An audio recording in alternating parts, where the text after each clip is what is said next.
আসসালামু আলাইকুম। RS Bangla news 24 এ আপনাদের স্বাগতম। সঙ্গে আছি আমি মোহাম্মদ রেজাউল হাওলাদার। প্রথমে আসি বাংলাদেশের রাজনৈতিক সংবাদ নিয়ে। প্রথমে শিরোনাম। হঠাৎ ডক্টর ইউনূসের একই ঘোষণা, পথ হারাচ্ছে সেনাপ্রধান, আতঙ্কে রাষ্ট্রপতি। সেনা আইনে ফেঁসে যাচ্ছে সেনা প্রধান। বিস্তারিত। বাংলাদেশের রাজনীতিতে নয়া জ্বর। একদিকে ডক্টর ইউনূসের বিস্ফোরক ঘোষণা, অন্যদিকে সেনাপ্রধান ওয়াকার হাসানের বিরুদ্ধে গোপন তদন্তের গুঞ্জন। রাষ্ট্রপতি শাহাবুদ্দিনের রহস্যজনক নীরবতা এই ঘটনায় যোগ করেছে আরো রহস্য। বিএনপি সেনা আইনের ধারা 34, 45, 68 কি ফাঁসিয়ে দেবে সেনাপ্রধানকে? সম্প্রতি নোবেল বিজয়ী ডক্টর মোহাম্মদ ইউনূস এক গোপন বৈঠক শেষে সাংবাদিকদের বলেন, বাংলাদেশের আইন প্রয়োগকারী সংস্থার জন্য কিছু ব্যক্তি দেশকে অস্থিতিশীল করতে যাচ্ছে। সশস্ত্র বাহিনীর নিরপেক্ষতা প্রশ্নবিদ্ধ হলে দেশের ভবিষ্যৎ বিপন্ন হবে। এই বক্তব্যের পর থেকেই সামাজিক ও রাজনৈতিক মহলে শুরু হয়েছে জল্পনা কল্পনা। আপনারা শুনেছেন কিছুদিন আগেই ডক্টর মোহাম্মদ ইউনূসের সঙ্গে সেনাবাহিনী ওয়াকারুজ্জামান সহ 3 বাহিনীর প্রধান একটা গোপন বৈঠক করেন এবং কিছুদিন আগে লন্ডনেও গিয়ে তারেক রহমানের সাথে একটা বৈঠক করেন। ওই বৈঠকে ছিল চাঞ্চল্যকর তথ্য। যদি ভিডিওটি স্কিপ না করে শেষ পর্যন্ত দেখেন, এবং শেষে আছে এক চাঞ্চল্যকর তথ্য, বাংলাদেশের রাজনৈতিক ইতিহাসে কি ঘটতে যাচ্ছে, বিএনপি সহ সকল আলোচনা। শুধু দর্শক, আমরা জানি 5ই আগস্ট ছাত্র জনতার গণ অভ্যুত্থানে দেশ ছেড়ে বাংলাদেশের সাবেক প্রধানমন্ত্রী শেখ হাসিনা পালিয়ে গেছে। ভাগ্যের কি নির্মম পরিহাস! তার এত ক্ষমতা, এত পাওয়ার, এত দাম্ভিক, যা বাংলাদেশের মানুষ অতিষ্ঠ হয়ে গেছিল সেই স্বৈরাচারী সরকারের জন্য। এটা বাস্তব কথা। কথা হলো যে বর্তমানে সেনাপ্রধান ও রাষ্ট্রপতির এক চাঞ্চল্যকর তথ্য, তারা দুজন মিলে ডক্টর মোহাম্মদ ইউনূসকে কিছুতেই সহ্য করতে পারছেন না এবং তারা একে অপরকে পরামর্শ করে আরো 3 বাহিনী মিলে ডক্টর মোহাম্মদ ইউনূসকে ক্ষমতা থেকে নামিয়ে তারা তত্ত্বাবধায়ক সরকার গঠন করতে চায়, বিএনপির সাথে মিলিত হয়ে যায়। তাহলে লাভ কি? লাভ অবশ্যই আছে শুধু দর্শক। লাভ হলো ভারতের এজেন্ডা বাংলাদেশে বাস্তবায়িত করা। আপনারা শুনেছেন বিডিআর হত্যায় অনেক বাংলাদেশের বড় বড় সেনাবাহিনীর অফিসার মারা হয়েছে। তাদের ভিতর ছিল ইন্ডিয়ানদের চাল। বিডিআর হত্যা আপনারা জানেন যে কতটা কঠিন এবং নির্দয়ভাবে মারা হয়েছিল। এটা ছিল ইন্ডিয়ার রয়ের চাল। সবকিছু তথ্য বাহিরে ফাঁস হয়ে যাবে যদি এর বিচার হয়। আপনারা কিছুদিন আগে সেনাপ্রধান ওয়াকারুজ্জামানের কথা শুনেছেন যে আমাদের সেনাবাহিনীর কোনো কথা এখানে আর আলোচনা হবে না, একদম ফুল স্টপ। তার মানে কি? অর্থাৎ আমার মনে হয় যে বিডিআর হত্যার সাথে কি ওয়াকারুজ্জামানও জড়িত ছিল? তাহলে তো সবকিছু বেরিয়ে আসবে এই ঘটনা। আসুন আমরা এই প্রতিবেদনটি সম্পূর্ণরূপে এবং বাস্তবভাবে তুলে ধরি আপনাদের সামনে। 2009 সালে যখন বিডিআর বিদ্রোহ করা হয়, তখন অনেক বড় বড় আর্মির অফিসার এবং বিডিআরদের নির্বিচারে গুলি করে হত্যা করা হয়। এর পেছনে ছিল ভারতের রয়ের চাল।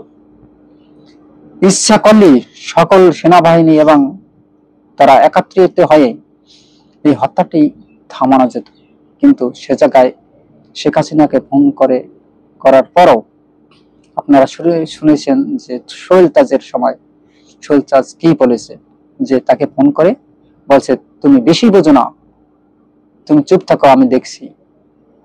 অর্থাৎ এটি বোঝা যায় এটা ছিল পরিকল্পিত হত্যাকাণ্ড। আপনারা সেই পিলখানার হত্যা আজও মানুষ ভুলেনি। অনেক নিরপরাধ মানুষ আজও জেলে পড়ে আছে, অনেকে চাকরি হারাচ্ছে, অনেকে পঙ্গু হয়ে পড়ে আছে, অনেকে মৃত্যুবরণ করেছে। বাংলাদেশের ইতিহাসে এটা একটা কলঙ্কিত অধ্যায়, যা কখনোই ঘটেনি। তবে আমার মতে এর সুষ্ঠু তদন্ত করে এর বিচারের আওতায় আনা উচিত। আপনারা 2024 সালে 5ই আগস্টের যে ঘটনাগুলো দেখেছেন, সাবেক প্রধানমন্ত্রী শেখ হাসিনাকে স্টেপ আউট করার পর বাংলাদেশ থেকে ছাত্র জনতা মিলে গণ অভ্যুত্থান করে বাংলাদেশ থেকে তিনি পালিয়ে যাওয়ার আগে যে ঘটনা ঘটেছিল, অর্থাৎ বাংলাদেশের মানুষকে তিনি জিম্মি করতে চেয়েছিল গুলি, ভয়, হত্যা করে। আপনারা অনেকেই জানেন যে আয়নাগর কি, অনেকে ভুলে গেছেন সেই কলঙ্কিত অধ্যায় ইতিহাস।